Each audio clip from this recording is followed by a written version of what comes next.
Most of you will know her from her portrayal of the most iconic green musical theatre character on the big screen last November. But let me tell you, Miss Cynthia Erivo has been around for quite a while now. Besides being a child actor, this nail extraordinaire made her West End and Broadway debut all before the ripe age of 28. Alright, Cynthia, leave some for the rest of us. Cynthia first garnered some attention in theatre circles for her outstanding performance as Celie in the musical The Color Purple, a performance that ended up winning her a Tony Award for Best Actress back in 2016. But the Tonys isn't where the accolades end. With The Color Purple, she also won an Emmy and a Grammy Award, making Cynthia one short of being an EGOT. Someone who has won an Emmy, a Grammy, an Oscar, and a Tony. So clearly Cynthia has been a big deal for a while now. But still, I'm not sure if anything could have prepared her for the even bigger deal that she was about to become. Elphaba. Making a film adaptation of the Broadway darling Wicked was something that was always written in the stars, as the possibilities to portray magic in a film are virtually unlimited. But making a film adaptation of a beloved story with a very dedicated, at times slightly opinionated fan base brings about a giant challenge. Who to cast? Who can fulfill the enormous responsibility of playing the lead characters? Even if we ignore the talent aspect of it for a second, who can withstand the weight of that giant expectation? My palms have started to sweat just even thinking about it. As far as I'm aware, Cynthia's portrayal of Elphaba has been extremely well received. Sure, her Oscar nomination didn't translate into an award, but there's always a sequel. Playing the lead in arguably the most marketed film ever, like who even conjured up the idea of a Wicked v Crocs collab? That exposure naturally resulted in a lot of new opportunities for Cynthia Erivo. And our Green Queen Bee has made some interesting choices. Obviously, I'm not on Cynthia Erivo's management team, but it wouldn't surprise me in the slightest if ever since Wicked she has been offered quite a few big blockbuster roles. But Cynthia decided to stay true to her theatre roots and use her momentum to push the boundaries. Back in August, Cynthia made waves by being the first woman to be cast in the role of Jesus in the Hollywood Bowl production of Jesus Christ Superstar. And get this, not only is she a woman, but she's also black and queer. We're all going to die.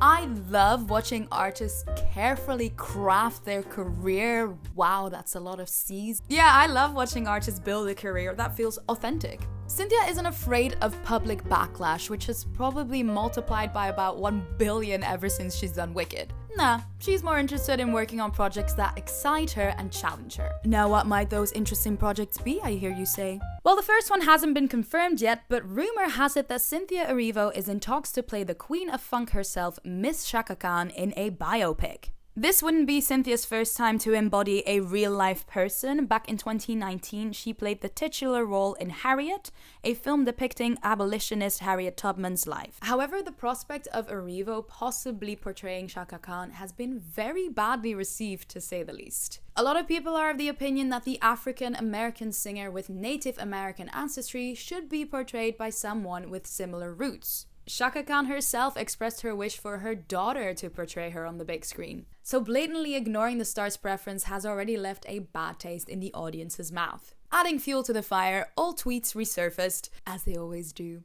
in which Cynthia inserted herself into conversations about the Black American experience by downplaying their lived experiences.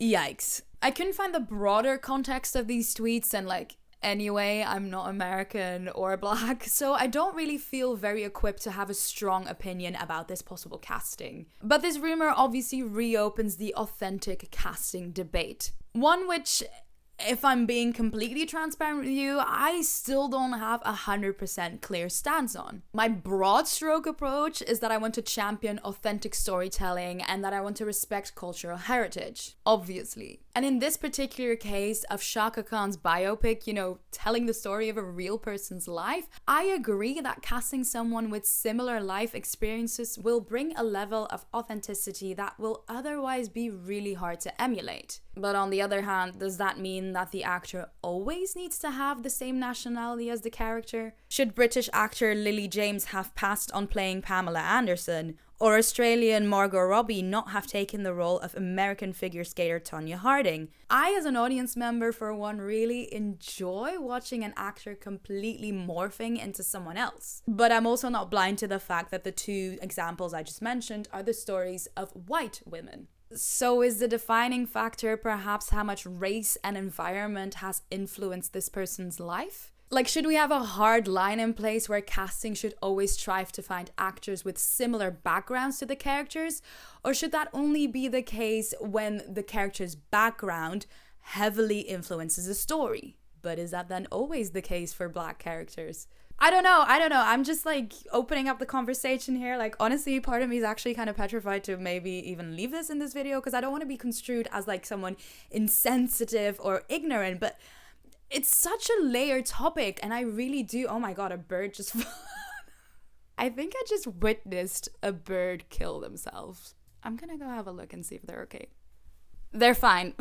Just practicing their nosedive. Anyway, that was a weird moment to be interrupted in, but what I'm trying to say is that I hope that opening up this conversation will help clarify the nuances of this quite complex topic. But anyway, this isn't a video about authentic casting. This is a video about Miss Cynthia Erivo's career. One project that Cynthia without a doubt will be part of is the much anticipated sequel of Wicked! Wicked for Good will be in cinemas on the 21st of November, in the UK at least. And that means it's only 61 days away, but who is counting? So far, not that much has been revealed about this epic successor. The first trailer that got dropped back in June already had me in tears because it obviously heavily featured the titular duet For Good. Oh, I cannot wait to hear Cynthia and Ariana's rendition of this gorgeous song. There will be no dry eyes in the theater, mark my words. About a month ago, a featurette was also released, and even though I thoroughly enjoyed watching it, it didn't really reveal that much.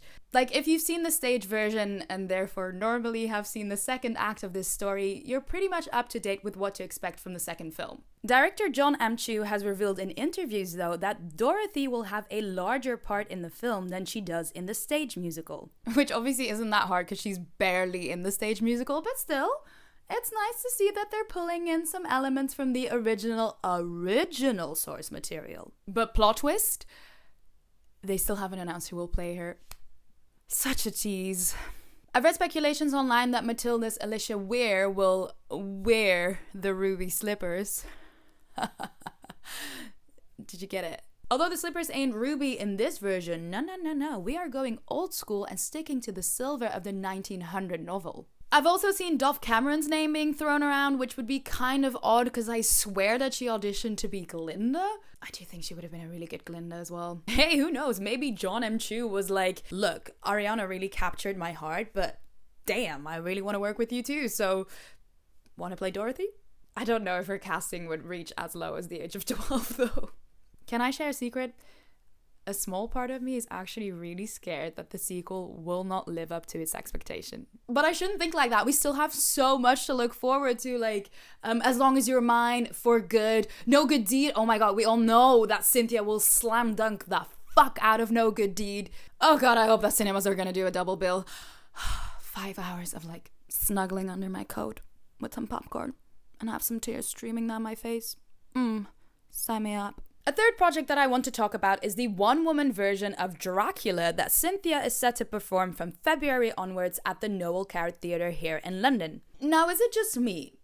Or does Cynthia playing all 23 characters in Dracula, as crazy as that sounds, does that kind of make sense? Like, on a spiritual level. What am I trying to say? Like, the vibes are correct. I see the vision. I wonder if it's maybe like because of her extraordinary nails and then her like no brows, bold look, that she kind of already looks like this majestic mythical creature anyway. Impeccable casting. This version of Dracula is one of two classics that director Kip Williams has reimagined as one-woman shows. His other solo show, The Picture of Dorian Gray, opened on Broadway back in March, starring Sarah Snook. I have actually never read Dracula or seen the play, so I don't really know what to expect. Oh, I did watch that Nosferatu film. Is that kind of the same thing? I hope not. Oh, it kind of is. Well, I mean, who am I even kidding? I'm probably not gonna get a ticket anyway, you know? I've learned my lesson with Rachel Zegler in Evita. Unless you have £80 to spend, you are not seeing this show. And Lord knows I do not have £80 to spend right now. But hey, that might have changed by February. Manifesting. As an actor myself, I have to say that I would not be as brave as Cynthia to take on the challenge of portraying 23 different characters. That's petrifying. Surely after about 6, tops 7 very distinct characters, the rest just kind of start to feel all a little bit samey. Well, I don't know, maybe I'm just projecting my fears onto her, you know, maybe my mindset is too narrow. Cynthia has proven multiple times that her talents are unlimited. How many times can I make that joke? So as a fun little exercise to finish this video, I thought I would rank all 23 characters in Dracula in order of which I think Cynthia will nail them. I swear I have like 3 jokes that I just repeat on rotation. I thought I'd dress up for the occasion. Do you like this one? He's gonna be on the side here because ew, he grosses me out. My boyfriend used it in one of his plays or whatever. If you got it, flaunt it.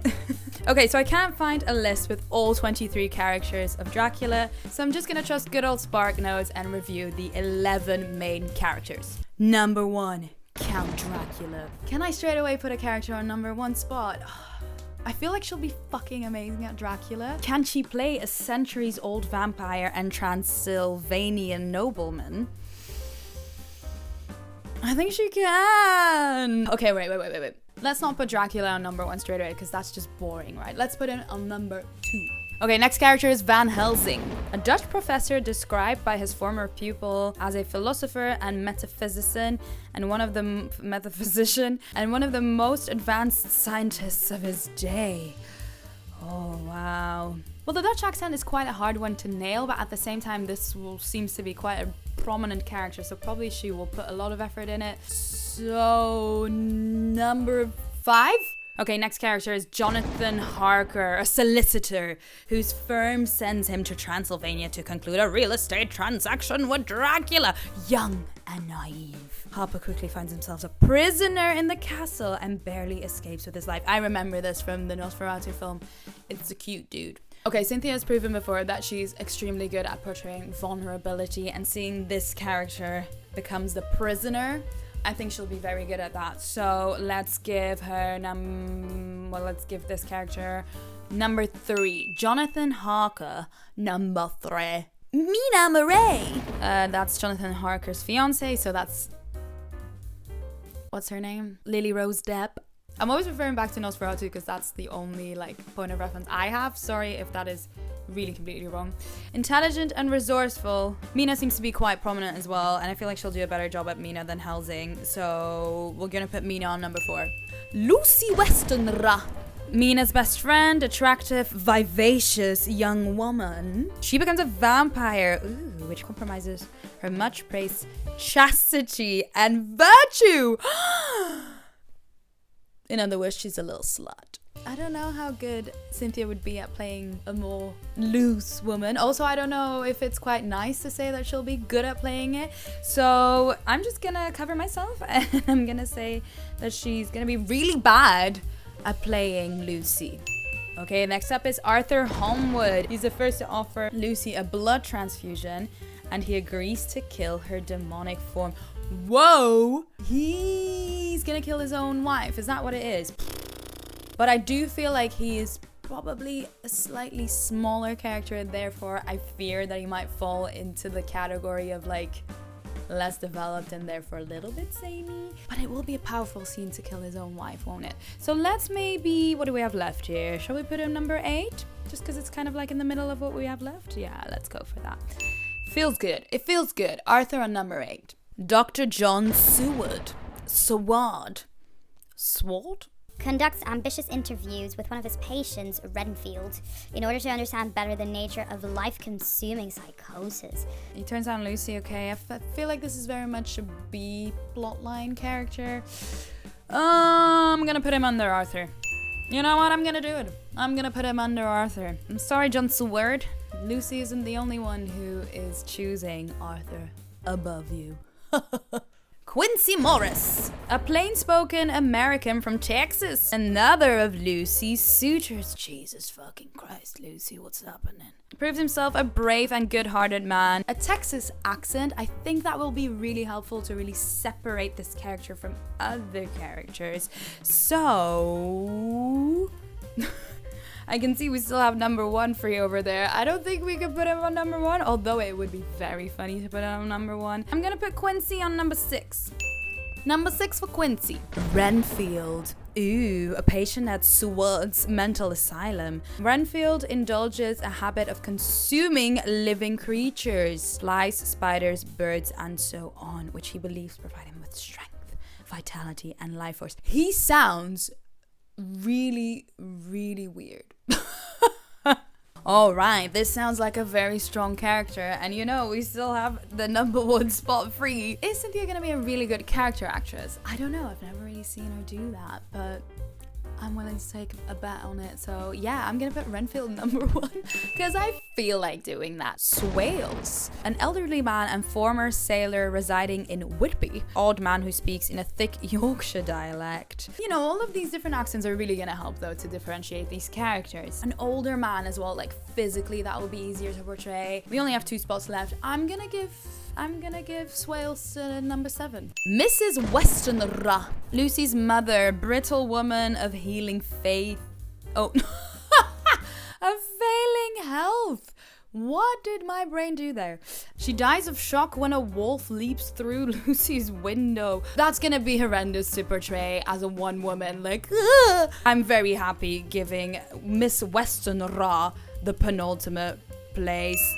And that wraps up this video. Thank you so much if you made it all the way till the end. What'd you think of my glorious Dracula costume? Hoping to get back into a rhythm where I can make more videos. The summer was a little bit busy with life stuff, etc.